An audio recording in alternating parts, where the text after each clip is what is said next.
L'hydrothérapie pour des chevaux de course, vous nous aviez déjà montré ça, je me souviens. Ils étaient heureux comme tout.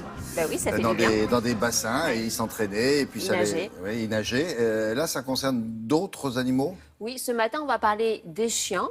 Et de manière un peu plus exceptionnelle, il faut bien l'avouer, l'hydrothérapie peut également être utilisée chez les chats. Non. Surprenant, parce que on croit toujours que les chats n'aiment pas l'eau, mais détrompez-vous, il est parfois possible, je dis bien parfois, il est parfois possible de mettre des chats dans l'eau. Alors, on les met dans l'eau avec certaines précautions, avec un objectif précis. En principe, l'hydrothérapie a pour objectif d'améliorer les conditions physiques de l'animal. On fait un travail musculaire, on fait un travail cardiaque, soit suite à une opération chirurgicale, donc on est en phase de convalescence, soit pour des animaux qui ont une activité sportive. Par exemple, les chiens qui font de l'agility ont besoin de s'entraîner. Et on sait qu'il n'y a rien de mieux que l'eau pour entraîner ses muscles et entraîner son cœur. Donc l'hydrothérapie est aujourd'hui de plus en plus développée. Ce petit chien, vous allez le voir, c'est surprenant, il a été opéré d'une hernie discale et il se remet petit à petit. Il retrouve la faculté d'utiliser ses postérieurs une fois qu'il est dans l'eau, alors que lorsqu'il est au sol, il se traîne sur son train arrière. Donc l'hydrothérapie fait avec le concours d'un vétérinaire qui contribue à établir le programme de l'animal en coordination avec l'hydrothérapeute, ça donne d'excellents résultats. Et puis les chiens en plus adorent ça parce que finalement être dans l'eau, eh bien c'est une forme de jeu pour eux. Donc ils viennent avec beaucoup de plaisir faire leur séance. On s'est rendu dans le Nord-Pas-de-Calais, près de Calais justement, pour découvrir ce centre. Il faut du matériel. Hein. Il faut du matériel. Le matériel, c'est quoi? C'est un tapis roulant immergé. Donc l'animal est sur le tapis roulant et ensuite on fait monter l'eau. Et c'est une piscine adaptée. Ils ont leur gilet de sauvetage avec des poignées pour pouvoir les faire travailler. Vous allez voir.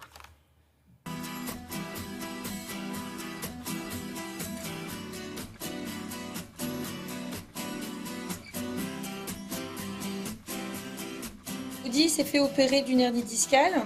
Suite à ça, il a eu une paralysie donc, de l'arrière-train. Sur le tapis, donc, grâce à la portée de l'eau, il arrive à marcher. On a besoin de refaire du muscle pour que le chien réapprenne à pouvoir pousser sur ses pattes et à marcher. Quand on les voit marcher dans l'eau, ça redonne déjà la foi au fait que le chien puisse remarcher. Parce que s'il était bloqué au niveau de la moelle, etc., on n'aurait pas ces résultats-là dans l'eau.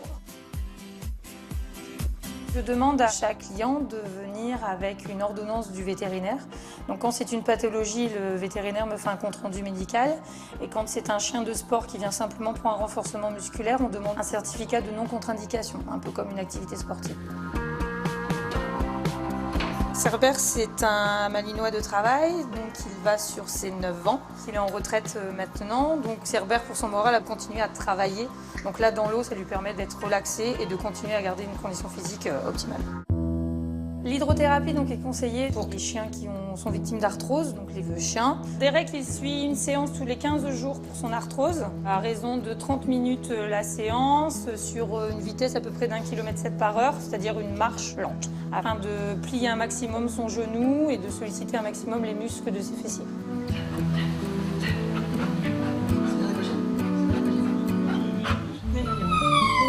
Les séances d'hydrothérapie varient en fonction de l'âge du chien et de la pathologie. Donc ça peut durer entre 10 et 15 minutes pour un vieux chien, en allant jusqu'à 35 minutes pour un chien sportif. Go. Stop. Halt. Allez, go. On est au niveau de la fréquence entre 1 à 2 séances par semaine, sachant que 2 séances par semaine, on va travailler davantage le renforcement musculaire. Evan pratique une activité sportive qui est l'agility. Donc il est là pour se préparer au niveau des concours. Donc la piscine va aider justement à travailler tout ce qui est le muscle cardiaque. Il est là également dans le cadre de la piscine pour le renforcement musculaire. Et il est là pour se détendre aussi. Evan adore la piscine.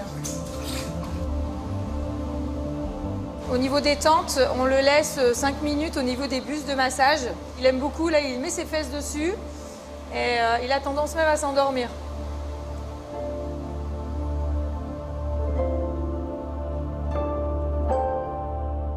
bien, là. Even, oui, il se fait masser le bas du dos. Et franchement, il apprécie, il adore ces séances. Mais lui, c'est un athlète. Alors lui, c'est un athlète, c'est un chien sportif. Il vient là pour renforcer ses muscles, son cœur, pour être en forme pour les compétitions. Et puis, il y a tous ceux qui ont été opérés, qui ont un problème de santé, qui vieillissent, qui ont de l'arthrose, et ça donne d'excellents résultats. C'est bien, celui qui a le petit manteau aussi. Oui, faut dire que quand on a un peu une forme de tonneau, c'est pratique d'avoir un gilet. Ah oui, parce que sinon il roule. Non, mais ça permet de l'attraper et de le faire travailler. Ils ont l'air contents d'être là. Ils sont ravis d'être là. Franchement, les chiens viennent avec plaisir. Il n'y a pas de contrainte. On ne peut pas obtenir de résultats par la contrainte. Et alors, ce centre a le mérite d'être perdu au milieu de la campagne, ce qui donne des coûts de séance beaucoup moins importants que des centres installés dans des grandes agglomérations. Quand ils ont fini, on les lâche dans le parc. Et quand ils ont fini, ils passent à la douche, rinçage, et après, ils vont jouer avec les copains. C'est pas mal. Hein. On peut venir, nous nous, c'est que pour les animaux. Je vous imagine bien avec votre petit gilet. Oui, bien sûr. Allez, vous me Par tirez contre, on viendra vous voir, William. Ça serait gentil. Laissez pas tout seul. Un mot pour vous rappeler que demain, en fin d'émission, il y aura C'est un monde. On va s'intéresser au